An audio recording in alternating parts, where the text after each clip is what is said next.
Messieurs, ça a encore énormément bougé côté Mercato. La Dynamo de Douala s'est activée et s'est comportée comme un club qu'on pourrait appeler le Paris Saint-Germain.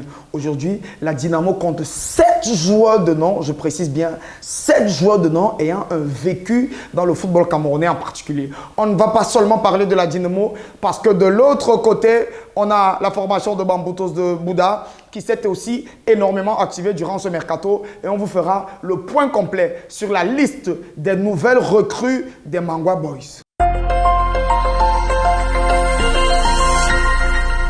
Les amis, ce n'est plus une rumeur, c'est désormais officiel. L'ami Junior Kemajou, 28 ans, ancien sociétaire de la formation de Bamboutos de Bouddha, ancien vice-capitaine de cette formation de Bamboutos de Bouddha, va déposer ses valises du côté de la Dynamo de Douala pour les 2 prochaines saisons. Ce qu'il faut préciser, c'est que Junior Kemajou a évolué durant 3 saisons d'affilée du côté du fils unique et il a marqué au total 35 buts, toutes compétitions confondues, en match officiel. Il faut aussi préciser que Junior Kemajou, durant ces 3 années du côté des Mangwa Boys, a eu à remporter un titre de Super Coupe du Cameroun de la saison 2021-2022. Il a été finaliste de la Coupe du Cameroun et la saison dernière, il a terminé vice-champion du Cameroun et par ailleurs, 2e meilleur buteur de la MTN Elite One. Depuis l'annonce de cette signature qui sera officialisée dans quelques heures, messieurs, c'est une déferlance au niveau des réseaux sociaux. Comme les témoins, ces commentaires que vous pouvez apercevoir, il est véritablement attendu tel qu'un héros du côté de cette formation de la Dynamo de Douala. L'ancien numéro 11 de la formation de Bamboutos dépose ses valises pour 2 ans avec un salaire avoisinant les 300 000 francs CFA et une prime à la signature avoisinant les 4 millions de francs CFA. Il deviendra donc le joueur peut-être le plus payé de la Dynamo et sans doute le contrat le plus cher du football camerounais pour cette saison. Après une saison passée seulement du côté de PWG de Bamenda, Thomas Etabawak, international A, latéral droit passé par Coton Sport de Garoua, dépose ses valises du côté de cette formation de la Dynamo pour 1 année de contrat. L'ami Thomas Etabawak refuse de disputer la Coupe du Cameroun, la finale de la Coupe du Cameroun. Pourtant, il avait été acteur majeur, grand acteur majeur dans cette qualification de cette formation de PWG pour cette finale de la Coupe du Cameroun qui n'a pas encore été programmée. Voici donc une liste de joueurs qu'a recruté cette formation de la Dynamo de Douala, cette liste des 7 cadres recrutés par la Dynamo de Douala. On parle dans les buts de Souleymane qui pourrait arriver dont l'officialisation n'a pas encore été faite. Une charnière centrale où on aura Hervé Ngomon et bien évidemment Diallo, sans oublier Bao Enoch qui vient tout droit de Coton Sport de Garoua, champion de la MTN Elite One, champion de la MTN Elite One pour le compte de la saison 2022-2023. On aura au milieu de terrain un joueur comme Louké qui va apporter toute son expérience. On a Ateba qui est annoncé, Momasso aussi qui est annoncé. Et voici à quoi pourrait ressembler le 11 type d'Yves Clément Aroga. Lui qui est un coach qui prône le jeu au pied et qui aime affectueusement ce 3-4-3 dont il nous avait servi lors des playoffs. On pourrait avoir dans les buts le gardien Souleymane. On aurait une charnière centrale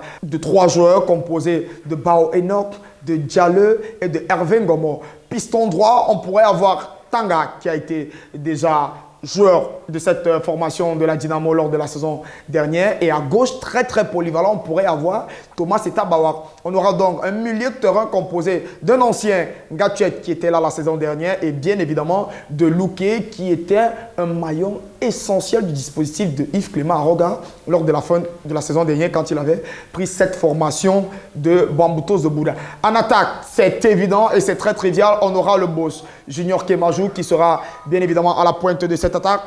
Et d'un côté, on aura Ateba qui risque d'arriver. On précise que les négociations sont encore en cours, lui aussi, qui pourrait débarquer de ce côté de la Dynamo en provenance de PWG de Bamenda. Et de l'autre côté, on n'attend plus que l'officialisation puisque ça continue de parler l'ami Momasso. Bamboutos de Bouddha avait vu juste. On avait déjà préparé le départ de Junior Kemajou. Voici pourquoi. Bamboutos s'était attaché les services de 2 jeunes joueurs. On parle de Manuel Mbolo, ancien sociétaire de l'AS Fortuna qui totalise cette saison 8 buts, toutes compétitions confondues. Il est aussi celui qui avait marqué le but qui avait permis à cette formation de Fortuna de se maintenir lors de la dernière journée face à Bamboutos de Bouddha. Certainement, c'est lors de ce match qu'il aurait tapé à l'œil des dirigeants de cette équipe de l'AS Fortuna qui ont décidé de faire de lui l'un de leurs joueurs. À côté de lui, on est allé piocher ce Foncha Street de Bamenda, l'ami Caché Boris, meilleur buteur de la MTN Elite 2. 18 buts, toutes compétitions confondues. Il était déjà courtisé par le stade Renard de Melon et bien évidemment cette formation de Coton Sport de Garoua. Mais finalement, c'est la bande à Tagou qui a décidé et qui a mis le paquet en jeu pour s'offrir les services de l'attaquant de 23 ans. Voici une liste de joueurs aussi qui ont déposé leur valise de façon officielle du côté de cette formation de Bambutos de Bouddha.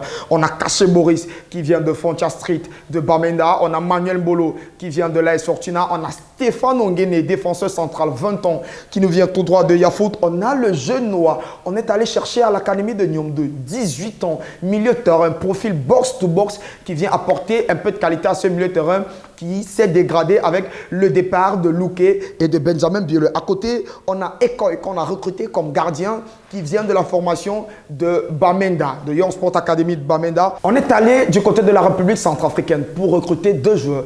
Un attaquant, Isaac Ngoma, et de l'autre côté, un défenseur latéral, l'ami Stéphane Kemba. Et dans le championnat local, on a pris 2 latéraux expérimentés, à savoir Mangamba, ancien de la formation du MS de Loup qui était passé par Coton Sport de Garoua et de l'Union de Douala, latéral droit. Et on a aussi recruté Koué Bata, qui sort tout droit du canon sportif des Yaoundé. L'année dernière, il élaborait le dossard 24 et c'est lui qui a disputé presque l'intégralité des matchs de cette formation du canon sportif des Yaoundé qui a malheureusement terminé 3e au pied du podium de la MTN Elite 1. Le vice-champion du Cameroun pourrait donc avoir une équipe qui ressemblerait à celle-ci. On précise qu'on attendait le coach qui nous venait tout droit du Ghana, mais malheureusement, suite à la non-participation de cette formation de Bambutos à la compétition CAF, il ne pourra peut-être plus déposer ses valises. Mais en attendant, voici à quoi pourrait ressembler cette formation de Bambutos de Bouddha. On aura dans les buts Mounia. On nous annonce aussi que de l'autre côté, l'ami Patrick Kibien pourrait faire son retour du côté de la formation de Bambutos de Bouddha parce que certains dirigeants estiment qu'il a commis une erreur et qu'il peut bien réintégrer le club. Il faut signaler que Bambutos possède actuellement 2 gardiens, à savoir Ekoy Manfred et Mounia. On aura Mounia dans les buts. À gauche, on aura bien évidemment l'ami Maria Pendé, une charnière centrale composée de Stéphane Ongene qui vient tout droit de Yafoot et bien évidemment de Kofana qui est un ancien de la maison et qui pourrait même partir parce que selon certaines informations reçues par la rédaction d'Hélène Foot, il y a eu des discussions entre l'ami Kofana et bien évidemment le coach Yves Clément Aronga qui souhaiterait le recruter. De l'autre côté, on aura un Koué Bata qui pourrait officier comme latéral droit qui sera en concurrence avec Mangamba. Un milieu de terrain composé du désormais capitaine, c'est plus un secret, c'est désormais officiel, Ali Betoro qui avait inscrit le premier but des playoffs 2022-2023 sera en sentinelle accompagné de l'ami Noah, le jeune box-to-box qui vient de Nyom 2 et bien évidemment de Bill Alex Diboto qui pourra récupérer une position de meneur de jeu. À la pointe de l'attaque, on aura soit Caché Boris, soit Manuel Mbolo qui seront accompagnés à gauche par l'ami Nasser Ndjoa qui avait fait une très bonne fin de saison et qui avait inscrit d'ailleurs un but lors du match qui opposait Bambutos à Gazelle lors de la dernière journée des playoffs. Et de l'autre côté, on aura l'une des véritables révélations, l'une des sensations fortes des playoffs 2023, l'une des véritables révélations aussi du football camerounais pour la saison 2022-2023 qui n'est autre que l'ami Ekanga Lobé. Messieurs, c'était tout pour ce numéro du Mercato Express. Nous espérons que vous avez aimé ce numéro. N'oubliez surtout pas de laisser toutes vos réactions en commentaire, de vous abonner, de partager et de garder la bonne attitude.